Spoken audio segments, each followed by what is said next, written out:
So if this reaches even just one person that feels seen, that's all that matters. Hello everyone, welcome back to my channel. I'm Shan, but you can call me Shay. And in today's video, I'm trying out something new.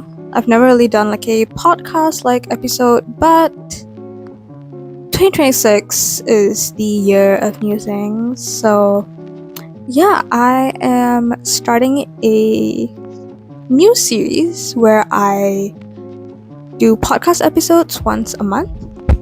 And this month's video is inspired by Nikki Lily. I love Nikki and she doesn't know I exist. Yeah, so she doesn't know I exist, but I really like her, and this video is inspired by one of her videos, same title. It's on her podcast, A Little Little. I'll have the video and like her socials in the description. But like a quick rundown, Nikki and I are both the same age. We're like 2 months apart, I think. She's half Indian, I am clearly Indian, and we both have a medical condition called AVM. That is what this video is about. In the video, she talks about her experiences living with a chronic illness, and I thought I should share mine. Also, I should probably mention, I just went to therapy, like, literally just now. Came back home and I'm filming this. Now let's talk about what is AVM. Now, AVM is an acronym for Arteriovenous Malformation. It is a medical condition. Now, to kind of simplify it, not really simplify it, I guess this is literally what it is, but it's like a endovascular related medical condition where, you know how there's the arteries, the capillaries, and then the veins? The capillaries kind of connect the arteries to the veins. There are, like, I guess, mutation? I don't think that's the word for it. But there's, like, a defect, I guess, where some arteries connect to the veins without the capillaries. And this is dangerous because the capillaries kind of, like, balance. I'm not explaining this well, but it kind of like balances the pressure because the blood flow within the artery versus the vein is different. But in some points, the artery goes straight into the vein, which is kind of dangerous. With this medical condition, no one really knows what causes it. It is potentially something that you are just simply born with, but it doesn't really present itself until much later. So yeah, it presented to me when I was 12. Well, a little before 12. The thing about this is, up until I was diagnosed, I had no idea what this medical condition was. Most people, unless you know someone who has it or have it yourself, you probably don't know much about it either. And for the longest time of my life, I felt like it was just me. I felt alone because I didn't know anyone else with AVM. That is until I found Nikki Lily. So I found her socials and I saw a reel where she was talking about AVM and her experiences with it.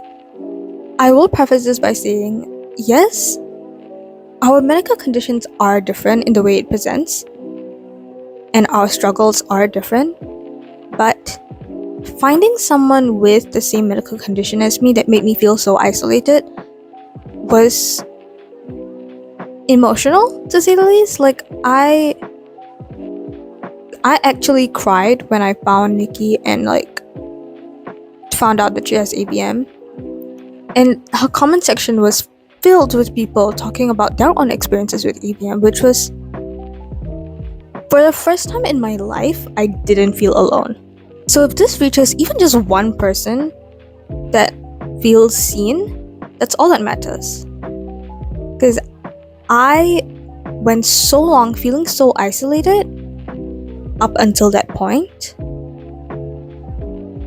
Because really, people can sympathize with you, but no one really can empathize with you, because this is an experience that's just, I guess, unique. is a word to be used. So anyways, a little bit about myself. Chances are you probably really don't know much about me. There is this new trend of 2026 is the new 2016. Here's my take on that. In 2016, I was diagnosed with AVM. Now I was in primary school, so primary 6, and I was 11 going 12. And I say this because I had my first surgery like 9 days before my 12th birthday. Up until that point, I had no idea what AVM was, and then it was kind of like I'm the only person I know with AVM. Shortly after, I had to stop my hobbies. I had to stop playing like PE in school. I had to stop dancing. I was a dancer up until that point. I had to stop dancing. That was something that was really tough for me because it was like one of the passions that I've had in life, and I kind of had to let that go. And there's one thing that some people may not understand about chronic illnesses. A lot of times you kind of have to just let go of the things you love, not because you want to, but because you have to. Like, I think about this all the time. Cue Drag Pass by 21 Pilots, but the lives I could have lived if I was healthy. That is a thought I have a lot. I could have done a lot of things, but I can't. And the thing is, we were 12. Everyone else was more worried about PSLE. Okay, in Singapore, it's called, like, in Singapore, there is a national exam that you have when you're 12, and it's called Primary School Leaving Examination.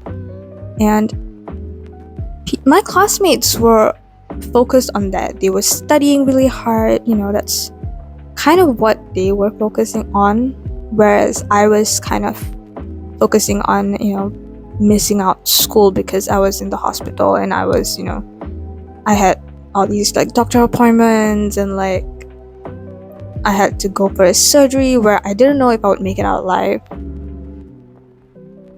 So with my condition, there is I guess, like a risk of death, but there's also like a risk of like going blind or paralyzed. And that really scares me. And that's something that's like,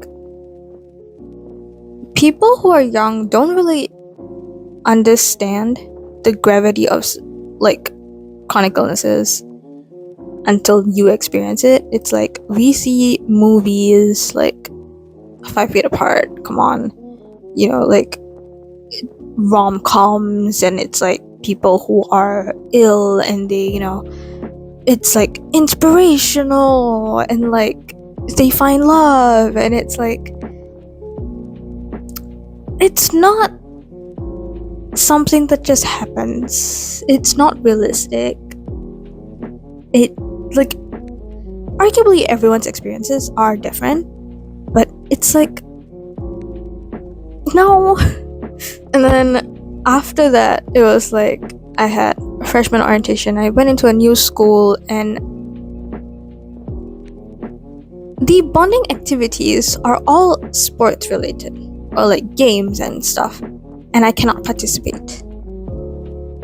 And so my new classmates, people I've never met, are making friends while I sit in the sidelines with the seniors.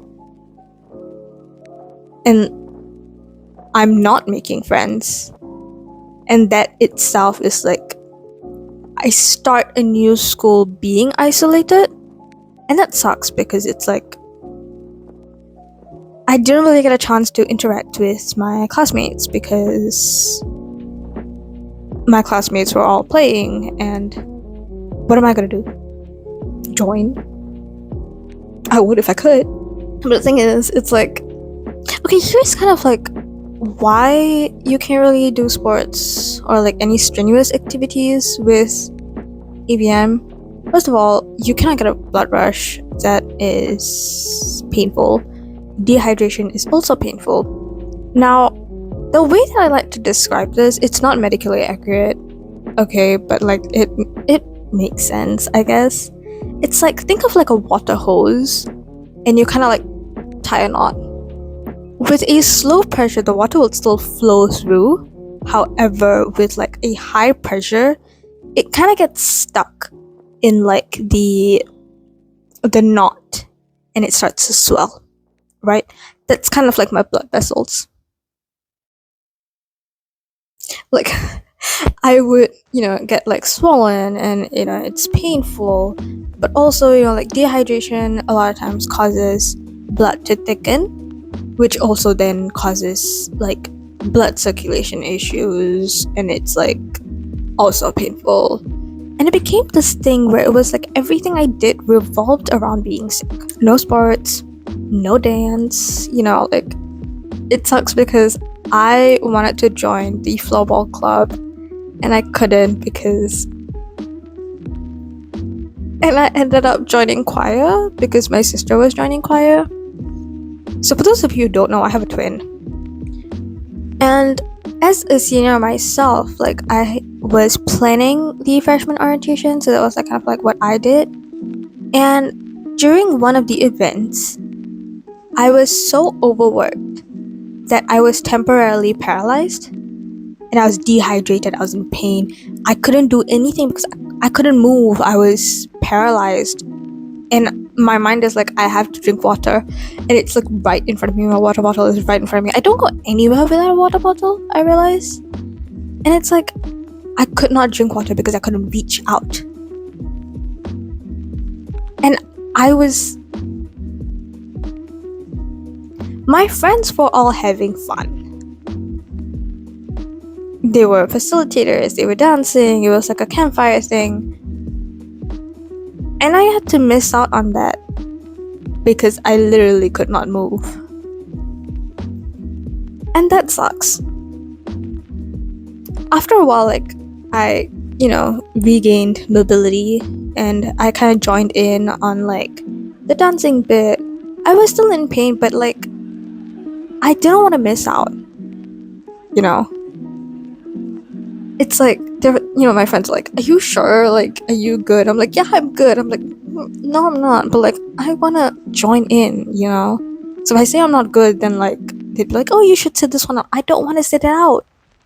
I've missed out so much. I don't want to miss out anymore. And it became this thing where it was like, I felt more at ease at like a hospital setting, or like, getting my MRIs done. Like, that's so fucked up to think about, but like, that, like, a hospital environment makes me feel comfortable. I don't know how to describe it. It just feels like, oh, it's me. I also remember I had to like miss out on like an exam because I had like I was in so much pain, I literally could not do anything, and I had to be rushed to the hospital. That was fucked up. And it's like, it impacts your mental health a lot. And like, I was depressed before being diagnosed. I've been depressed for like my whole life. And I, like, getting diagnosed on top of all of that was like, what the fuck? And people cope in different ways. The way I cope is to joke about it, or to like, I guess, quote unquote, like, romanticize it. Which, I guess it's not really the right term to use, but it's the way I cope. It's like, ooh, it's like character development. It's like my personality. Because if I don't do that, it becomes like a thing of like, oh, why me? I know so many people. Why me out of everyone had to go through this? And that will spiral me. And it really messes with your mind a lot.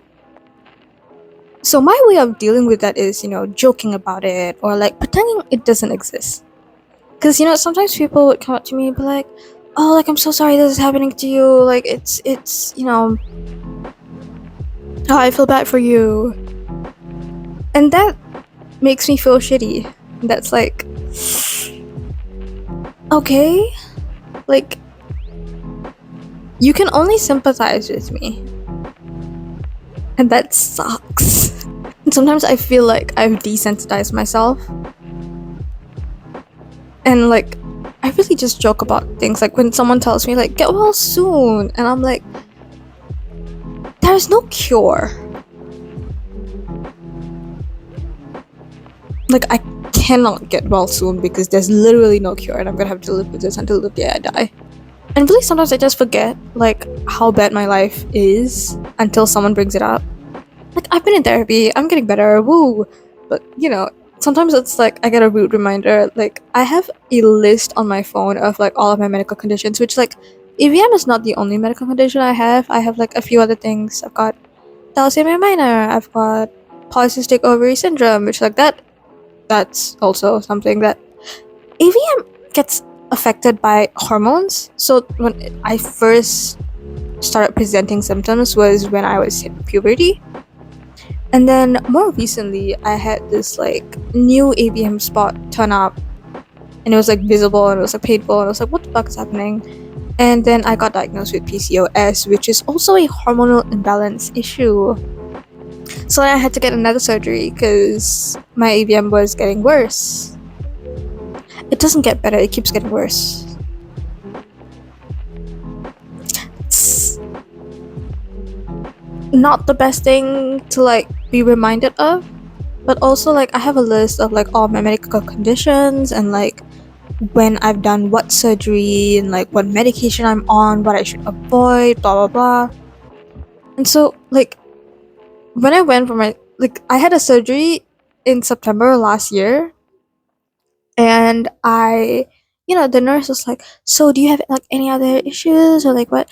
I handed her my note and she freaked out. She was like, oh wow, oh my god, you're a nurse, you've seen worse. What do you mean, oh my god? And she was genuinely like shocked over it, and I'm like, I'm being admitted for a surgery and you're admitting me. Why are you shocked? So it's like I don't realize how bad it is until someone like brings it up, and it's like a medical professional half the time.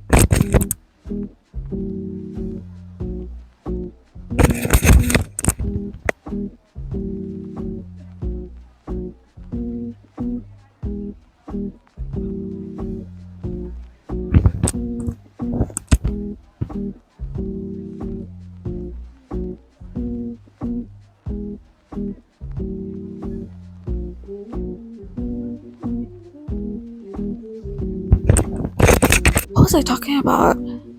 Oh yeah, and then sometimes I would like go see a new doctor, and they'd be like, oh, what else do you have? And then I hand them the note. They're like,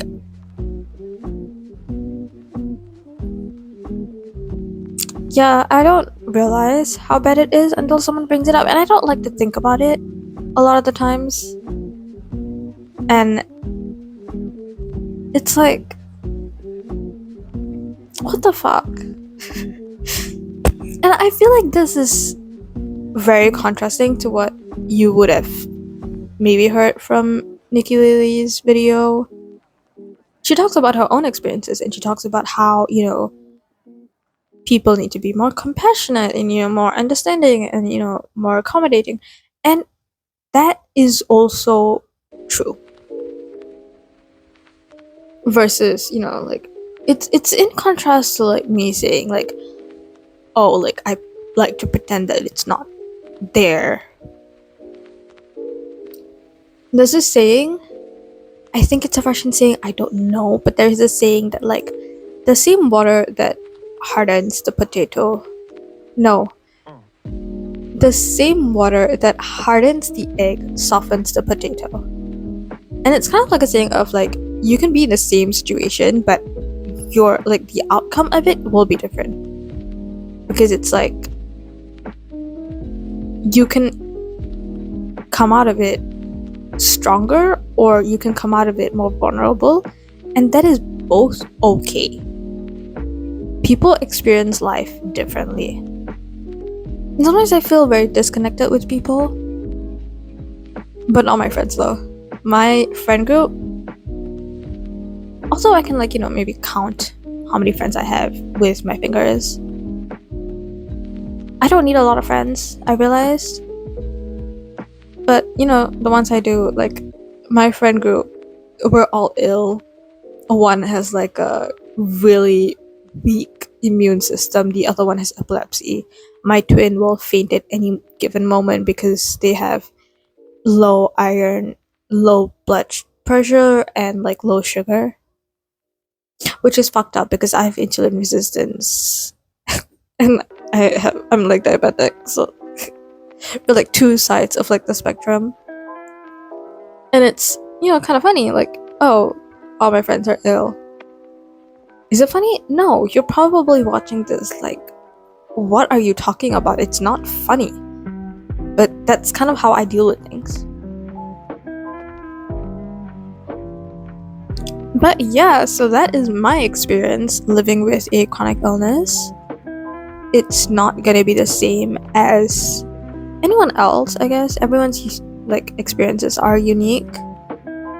My like struggles are not going to be the same as Nikki Lily's struggles, even though we have the same medical condition. And like, my struggles are not going to be the same as someone with a different medical condition that I don't have. Life sucks, but like, you know what? I'm gonna make the most of it. So come along, guys. I'm planning on making this like a series. I'm not gonna be talking about AVM all the time, right? So like maybe, I might talk about other things that I'm doing, other things in life, or like philosophy, maybe. But, in general, I'm kind of just... I've got a lot of thoughts. And I'm maybe gonna name this series like Pearl Talks. So yeah, if you're watching this and you would like for me to talk about something, let me know. If you'd like me to make a certain video, let me know. And if you have your own experiences, comment down below. I would like to read them.